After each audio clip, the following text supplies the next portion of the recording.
বিসমিল্লাহির রহমানির রহিম। বাংলাদেশ জাতীয়তাবাদী যুবদল, স্বেচ্ছাসেবক দল এবং ছাত্র দলের যৌথ উদ্যোগে আজকের এই কর্মী সভায় সম্মানিত প্রধান অতিথি বাংলাদেশ জাতীয়তাবাদী যুবদলের সংগ্রামী সভাপতি আব্দুল মোনায়েম মুন্না, প্রধান বক্তা আমাদের প্রাণের সংগঠন বাংলাদেশ জাতীয়তাবাদী ছাত্র দলের সংগ্রামী সাধারণ সম্পাদক নাসিরউদ্দিন নাসির, যুবদল কেন্দ্রীয় কমিটির সিনিয়র যুগ্ম সম্পাদক, ঢাকা বিশ্ববিদ্যালয়ের মেধাবী সাবেক ছাত্র নেতা বেলাল হোসেন তারেক, স্বেচ্ছাসেবক দল কেন্দ্রীয় কমিটির সহসভাপতি নেসারউদ্দিন শফিক, সহসাংগঠনিক সম্পাদক ওহিদুল ইসলাম টিটু, সমাজসেবা সম্পাদক টিটু সহ কেন্দ্রীয় নেতৃবৃন্দ, আসসালামু আলাইকুম। আপনারা দেখতে পাচ্ছেন আমার বাম পাশে এই বাগেরহাটের বাগ বাংলাদেশ জাতীয়তাবাদী স্বেচ্ছাসেবক দলের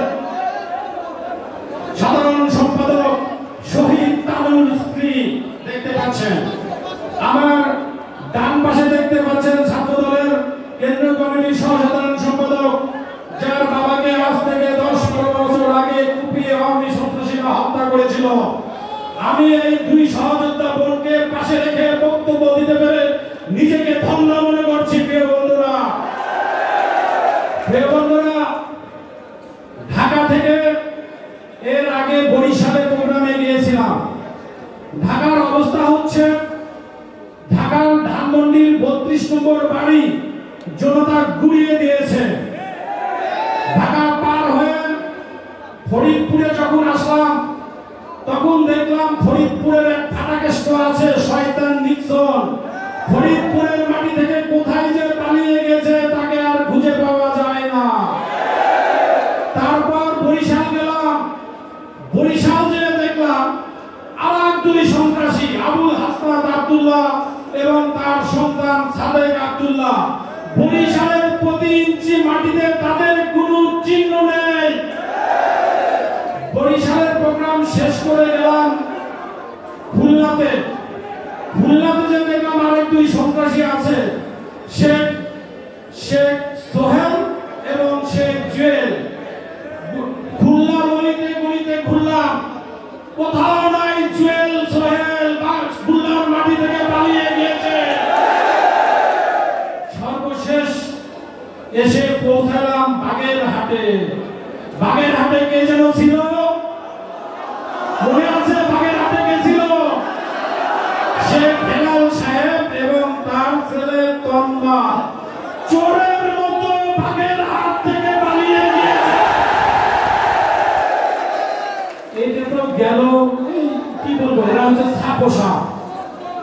এই ছাপোষাদের যারা মানে মা যাদের গর্বে না হলেও ওই রাজনৈতিক গর্বে জন্ম হয়েছে, সবচেয়ে বড় স্বৈরাচার mother of mafia Sheikh Hasina বাংলাদেশের মানুষের লাঠি। আমি মাঝে মাঝে বিভিন্ন বক্তব্যে বলি, শেখ হাসিনা হচ্ছে এখন একটা ফুটবল খেলা, বোঝেন না আপনারা? এই গোল জিনিসটা এমন একটা জাদু আছে, যার কাছে যায় সেই লাঠি মারে। বাংলাদেশের মানুষের কাছ থেকে লাঠি খেয়ে চলে গেছে ইন্ডিয়া।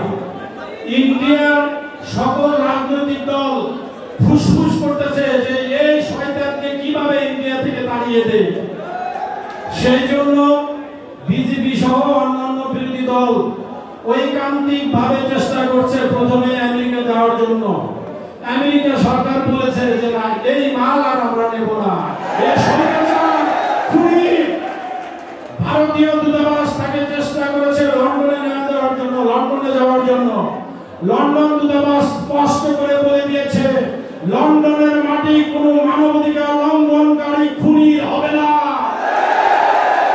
সর্বশেষ চেষ্টা করেছে সংযুক্ত আরব আমিরাতে, কিন্তু শেখ বাবুরা তারাও তো ভাত মাছ খায়, বলেছে নো নেভার, শেখ হাসিনার মাটি সংযুক্ত আরব আমিরাতে হবে না।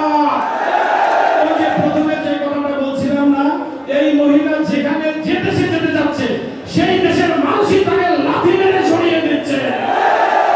প্রিয় বন্ধুরা, এই 16 বছরে শেখ হাসিনা অসংখ্য মানুষকে খুন করেছে, গুম করেছে।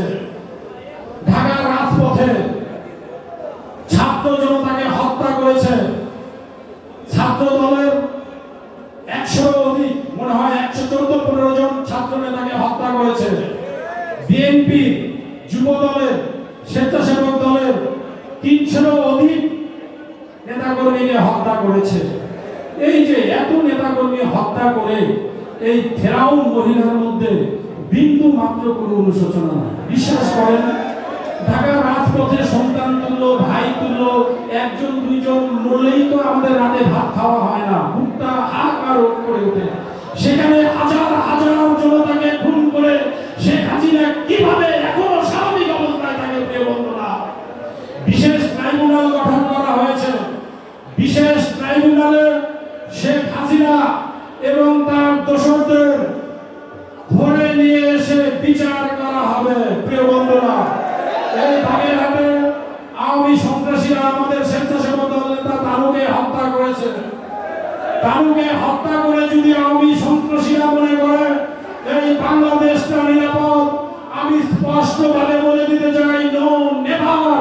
বাংলাদেশের প্রতি ইঞ্চি জায়গা নিরাপদ না তোমাদের জন্য।